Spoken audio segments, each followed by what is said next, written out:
Hello, everyone. Welcome to Mind Your Own Business. I'm Dr. Erin. Please open up your chat rooms.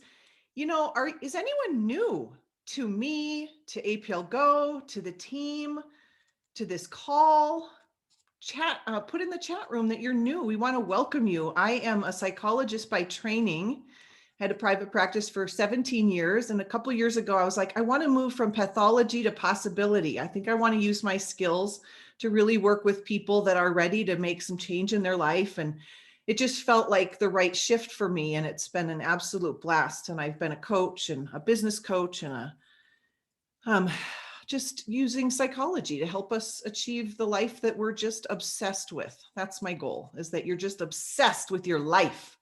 So in Mind Your Own Business, we talk about all those kind of things. And we've got till 10 o'clock today. Okay. So I want to talk to us today about what we think about money. And I'm sure that many of us have quite a relationship with this thing called money, don't we? And if it's all right with you, I had this training, but I feel like I'm going through an evolution of myself and my next level of coaching. And I just thought we could just kind of riff back and forth together about it. But I want you to think about, first and foremost, before I dive in, just think about what would you and how would you complete this sentence for yourself? Money is. Money is. And if you want to share it, share it. And you might notice you might have a dialectic there. Like on the one hand, I hate it. And on the one hand, I love it. On the one hand, like you might notice this tenuous relationship with it. You might have learned to love it. You might have learned whatever you learned. And keyword there is learn. Thank you for sharing, Monica. Love it. I love it too. A tool. Nice. Right up there with oxygen, the currency of life, magic. Oh my gosh, I love that. I want you to think about, I'm going to read you a page actually from my book, day 13 from Mind Your Own Business. Stop being so funny about money. And this kind of drives home my point. And my point is that everything that we think about money, we've actually learned. And I think this will help you open up to this idea and then kind of re-explore it, okay? And this person that I'm going to speak of is someone that you know. So I'll tell you who it is after I share the story. But it's someone on APL Go. And I wrote this book a couple years ago. But a client of mine recently hired me because she had been building her business for 4 years and had not yet made any money. We tallied up the money she had spent on coaching, conferences, seminars, online courses, and personal development. She had spent well over $150,000 on her business. When we explored her money mindset, she said, I'm afraid my wanting money is a character defect, a bad fault of mine. She was worried she was greedy, ungrateful, and selfish. She would say things like, Dr. Erin, do I really deserve to make so much money? Does it mean I'm greedy if I want more money? People will think I'm greedy if I make a lot of money. I must be selfish for wanting to make money. And this is what I want you to think about. Imagine poking your nose up to the glass that separates you and all the newborn babies in the nursery. Okay, you're looking in. Remember when we could do that? You'd go up and visit. All little babies are laying there and you'd look at them all. Fresh and new, perfect, beautiful little babies. We would never walk up to one of them and say, you deserve a good life, but only 50% of the goodness. We would never limit the abundance that is waiting for any one of them, yet we do it to ourselves all the time. I will boldly say that any thought you have told yourself that is not what you would say to one of those precious newborn babies is just bad programming. If you've ever been around kids or asked kids, what do you want to be when you grow up? You'll get every answer under the sun. And why? Because they can. The programming has not started yet, right? Yesterday, I drove by. Zachary is obsessed with cars. He's 10. He can look at any car and tell you what it is. And Garth was the same way. And he just loves them. Obsessed meaning he just loves them. And I drove by on the way home from dropping him off this Lamborghini that literally was like holographed. It had a holograph skin on it. So after school, I'm like, Zachary, I have to take you to see if the car is still there. Like, and he's like, what do you think it is? I'm like, I don't know. It's probably a vet. I don't know what it is, but he's like, they all look alike to me, you know, and we're laughing, and it was there, and it was off the road, and he sees it. And I go, should we go drive up to it? And he goes, yeah. And he goes, just give me a couple seconds. My heart can't take it. Like, that's how excited he is about cars. He's like, just a second. My heart can't take it. So we pull up. I'm like, we're going to get out, but we're not going to touch it. Like, because what if the guy comes out or the woman comes out? He gets in the car. You know, we take our picture with his car, and part of it, like when it changes colors, it's Dr. Erin bright pink. I'm like, I would like this car. You know, he makes me realize that he hasn't learned that it's bad to desire anything, because he is not equating that with his worth on the planet. So if your worth on the planet is not up for grabs, then money can become this neutral energy and neutral exchange of, hey, I want this thing. How much are you charging for that thing? Do I want to pay that for that thing? Yeah, here's my money, and I'd like that thing. It's actually just this kind of neutral exchange.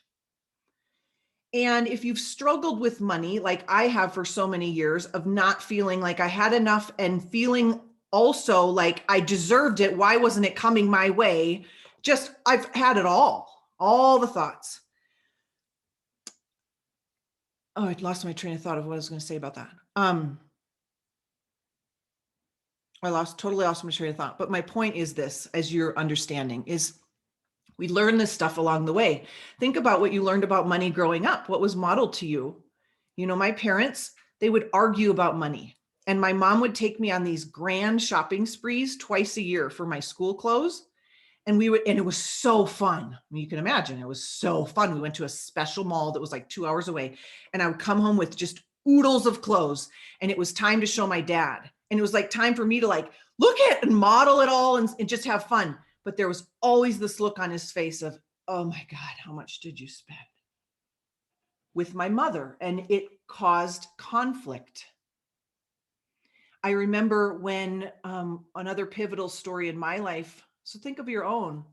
I remember when I first started network marketing, and I had hit the first rank, and I had finally like come out of my depression, and I had hope in my life, and I was happy. And I told my mom, and she said, but how much money did you make?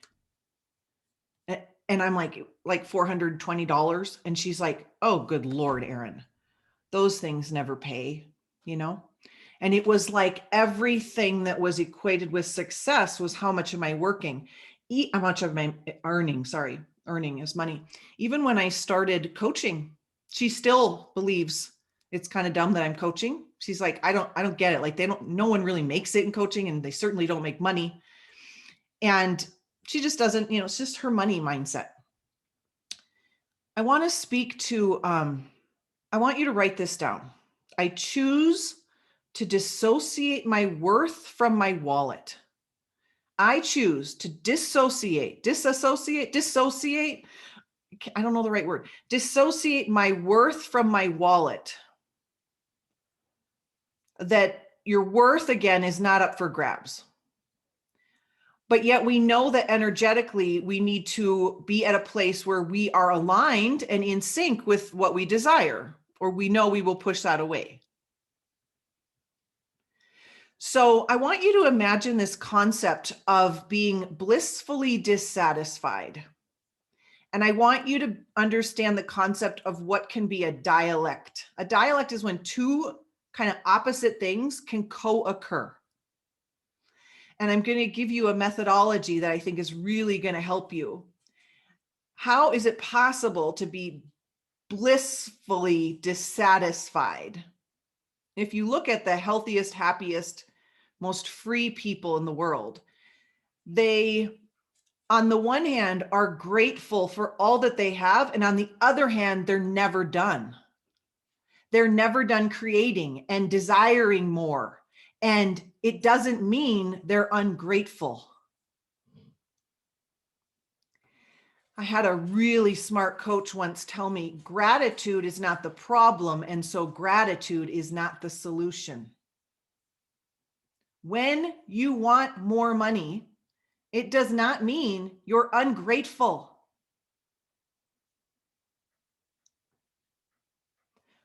So I can be blissfully dissatisfied. And here's a great affirmation for this.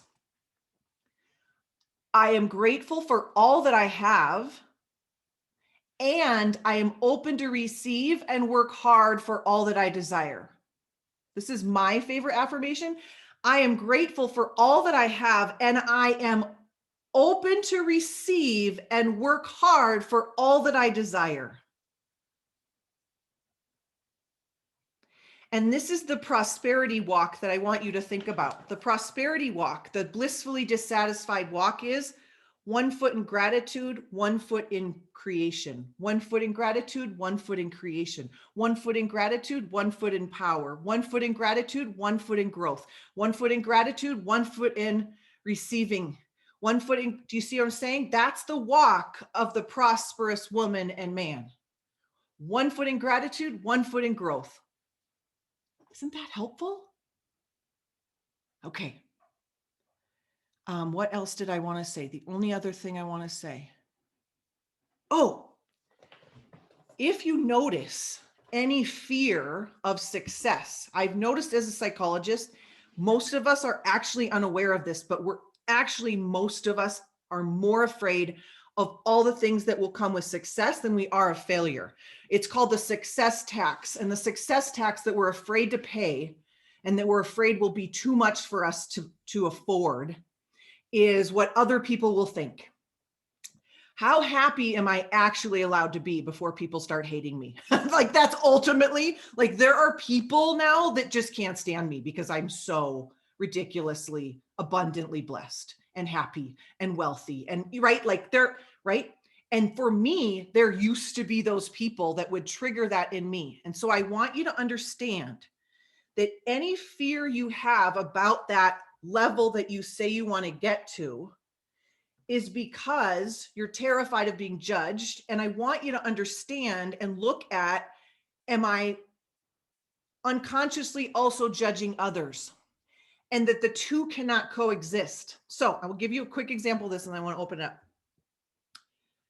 I cannot ask for everything I desire and be open to receive all that I desire and be allowed to charge what I want while simultaneously saying, Louis Vuitton, you charge too much for your bags. Do you see?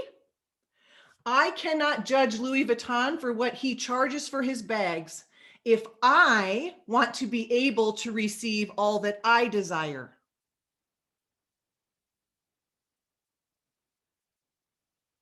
I cannot, I'm working with a coach who just had $1 million day. And I was part of it. Like, I sent her money. I bought something and I no longer had jealousy about it, because when you realize I want to be able to charge what I want, I want to be able to receive what I want, I cannot judge other people's receiving of what they want. Jennifer Knoll, you are like, what in the world? I'm so excited. I'm blowing your mind. Okay.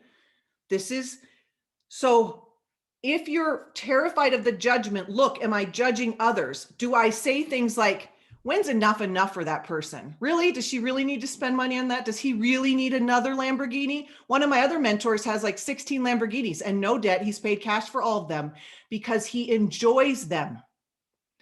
If you are going to judge him for that, you better watch out.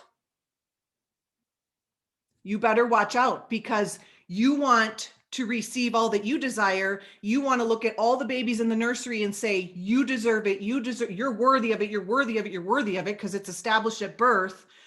You cannot put limits on other people then. Okay. So I want to take you from a place, Kevin, I love this. This is last thought. I want to take you from a place from need to desire. Okay. I want you to understand, you do not need to be here in APL Go. You do not need to be here. You desire to be here. I want you to understand there are a million ways that you can go out and make money. You could. Do you understand? There are choices, a million ways to get rich, a million ways to create wealth, and you are choosing to be here. I want you to be a leader that people do not say, I have to follow them. I want you to be the kind of leader that people say, I don't have to, but I want to do life with that leader. I want to grow a business with that leader. I, just bought her the Louis Vuitton. There used to be a hole in my soul that I thought looked like this. Okay. I do not need a Louis Vuitton to carry my chapstick around. I don't buy a Louis Vuitton because I need one. I desire one. Garth is getting this epic electric pickup truck. He does not need a Rivian because he needs to get from point A to point B. He desires a Rivian. You do not fly first class because you need that seat to get you from Reno to Vegas. You fly first class because you desire it. Let's move. I am building this business not because I need to. I desire it.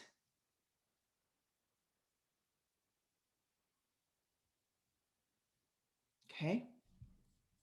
So what does this have to do with our business? Everything, right? And your level of receiving will grow as you grow. When I got this, it was a neutral, I was happy dancing. Kevin saw when I even visited her at the store. I was like, oh my God, she's gonna be mine.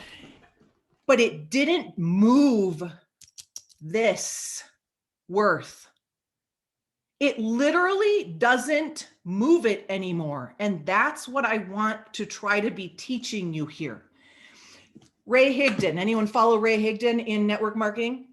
He posted yesterday, have you ever felt guilty when you won an award or like reached a certain level? And all these people were chiming in like, yes, yes. And I'm like, what in the world is going on? Why would you ever feel guilty of something you worked your ass off for? So you have to lead yourself first so that when these experiences happen in your life, you're like, of course I got that. I worked for it and it's just fun. It's just fun. Whatever that is for you, I want you to experience the feeling of course I did. I know how hard we've worked this last year. It's like, well, I hope that I would be making some money. Ask yourself, like, what do you think? Do you think like that? Like 100 grand? I hope so. Like I've put in 17 years of figuring out business. I would hope that at some point I would actually start making money. Do you see what, like, that's how I want you to start thinking now. So go and do something great. Become lethally skilled so that you feel like, of course I insert whatever because I invested in me. Okay, so let's open it up. I cannot wait to hear all the things. Unmute yourself if you want to chat, but share with me what your thoughts are. Oh my gosh, really? Okay, this is new level. Really, Joba? Yeah, nice job. Yeah, you rocked it today, Dr. Erin, and that's mind shift for all of us, because I believe that our tapes about money, like you said, they come from those parent conversations. Yep. When we were just little. We didn't even know we were listening and taking it in, but it's been in my DNA. Money doesn't grow on trees, all the things. All of us have that story. I think until we deconstruct that story, and I hated that I was driving. I couldn't write everything down. But separating my money from my worth from my wealth, just you nailed it. And I don't think we can hear this enough. Personally, I think you had a breakthrough this year. Oh, I had a breakthrough. Yes. And if you at your level, as being a psychologist, doing all the work you've done in the business, I'm assuming that was you who you were reading about. You know, you still had a breakthrough this year. You know, then all of us, we have work to do. But the beautiful thing is, it's good work to be done, and you helped me do some work today. So thank you, love you always. We were always told you don't talk about money. Money was put on the same level as religion and politics. You don't ask about it. You don't ask how money came into the house, where money went, any kind of that stuff. If you ever asked for anything that you wanted that was outside of, it was okay, well, I'll sell something that I own then. So there was this guilt put on this wanting more, that somebody had to lose in order for me to gain. Ooh, wow. Right. And so that's where a lot of my issues with money came from, was like, well, what right do I have? Who am I taking from? Who do you think you are? And Right. what a loving thing to do to protect yourself from being that kind of person by never receiving money then. Like that would be a smart thing. Like, well, I don't want to become a jerk. And so therefore I will stop money from coming to me. I mean, that's what our unconscious brain does with it, you know? Yeah, I also want to add to that it could be from family, but it can also be like from society. Like if, for example, in Mexico, there's like a lot of classism. So if you're like a cool person, like I try to be, like, I don't want anybody to know that I have all this money, because then I will be viewed as very high class, so that they will reject me for that. Others. So it's so insane. And same thing, I was just sharing something about my ex, but same thing, like for many years, I earned more money than he did, many, many years, if not the 20 years that we were married.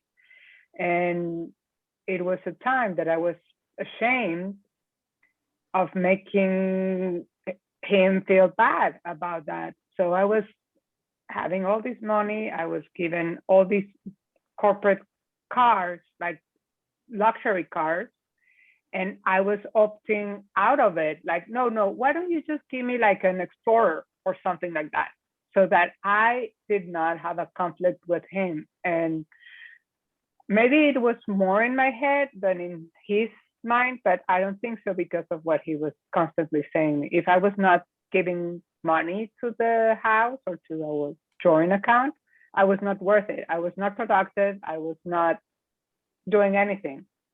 So it's in my case, it was in my mind, and I came to that workshop years ago, and I was, when the same question was asked, like, what do you think about money? I was like, money is bad, like money is ugly, money is greedy.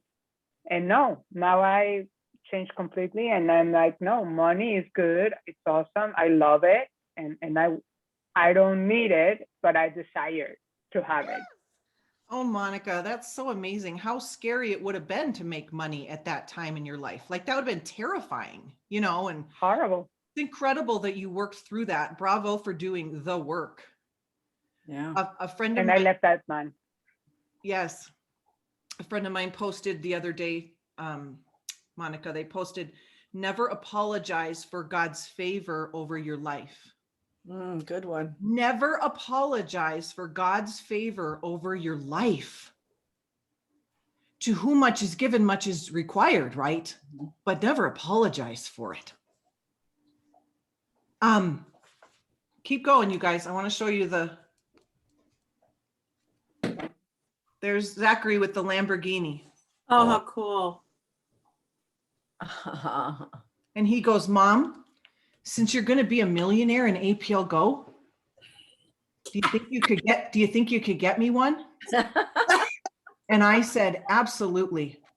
And he goes, I won't take it for granted, Mom. I would, because I know you've worked hard for it. Oh my God. I know. And then I said, well, I kind of want one too then. If it's going to be bright pink, I want one too. And he goes, okay. I love it. That's Okay. great. Oh my God. And he can't even drive yet. That is just so precious. So that sets up a wonderful why for you, because it puts your brain in super conflict. If you ever get to the point where you don't want to do something, you can just go back and say, so I don't want to do this, so Zachary doesn't get the car. Woohoo! Right? Yeah. And when he said it, it made me realize what I've learned about, but did you earn it? Are you worth it? Like, where did we, like, do you get to go to Bora Bora and I don't get to go? Like, what in the world? I just can imagine God being like, you just messed this all up, everybody. Like, I made Bora Bora for all of you to come see. Like, we just effed it up. Are we? Like, right? We're Right. That's funny.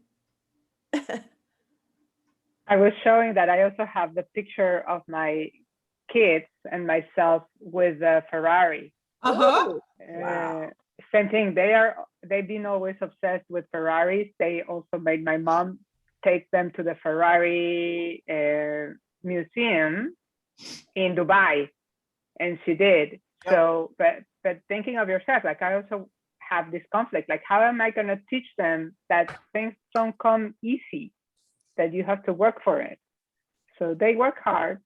I don't give them anything unless they work for it. Right. That, Excellent. you know, part of learning how to raise the lid, raise the ceiling, is also learning how to celebrate yourself. You know, and I realized that I'm really integrating this process because I went in yesterday, I'm going to post about it today, but I went in and I bought this humongous orchid arrangement that I have been eyeing, and it was a 1-year anniversary. And I'm like, oh, I can't even imagine how much that is, because I know how much one orchid costs. And I did the whole, is it practical? Like, the world will say that is not practical. Okay. And I'm like, I'm not interested in what's practical. And I walked in and I bought it. And the guy goes, that's a really good one. And I go, it's for me. It's actually not even for anyone else. And I brought it home and I'm like, this is not practical. This is not practical. This is not about being practical. Whatever that is for you, but watch out for that too. Like, is that a good use of your money? Like, where did that come from too? You know? Yep. Good for you. Thank you. Let's see it. Where is it? I'll post a picture. It's Okay. epic. It's epic. Because I Garth comes home, he's like, what's this? I'm like, I bought this for us. And he's like, oh, really? Oh, thank you very much. Erin. You just open the door for him to buy a guy thing for himself. I know. And say, I'm like, oh yeah, happy anniversary, honey. happy anniversary. How do you like the lawnmower? Right. That's great. Can you repeat that affirmation of I am grateful for all that I have and Yes. I'm open to receive? What was the end part? I'm open to receive all that I desire and I work hard for. Thank you. I'm grateful. I'm grateful for all that I have and I'm open to receive and work hard for all that I desire. Tell me you're writing that in lipstick on your mirror. It actually is on my mirror. That's how much It is on your actually mirror. on my That's how mirror. much I love you, because you know that it's on my mirror. That's awesome. Crazy because I have lots of writing everywhere. Oh my God. Oh, that's so good. I do it. I have to do it as it comes to me, and then that's usually when I'm getting ready. And then I choose to disassociate my worth from my wallet. I want to got leave that you with, I choose to disassociate my worth from my wallet. I want to leave you with one other thought. I cannot remember who said this, and I hate to take quotes from people that I don't remember, so I'll try to figure it out. But he said, wealth is not the amount in the bank account. It's the ability to generate income when you want. Mhm. say that again. Wealth is not the amount of money in your bank account. It is the ability to generate income when you want. And I want you to realize, isn't that amazing? Like, we are all wealthy. Like, I could go today and I could be like, I desire $5,000 in my bank account, and I could whip up a coaching program and do that. You can choose today to invest in the money you will make by the behaviors you do in APL Go today.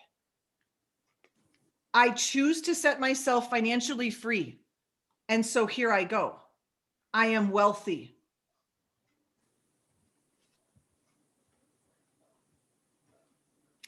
Okay, you made my heart sing. I love you. That was a standing ovation from Joby just means God is like, go girl. This is go, go, go. Like, I'm like hiving. I'm so excited about it. I haven't hived for years, which means I need to get out of my comfort zone. Oh, thank you. Speak your truth, baby. You're so Okay. cute. Speak your truth. I love it. I love you all. Thank you for being with me. Love Thank you. you.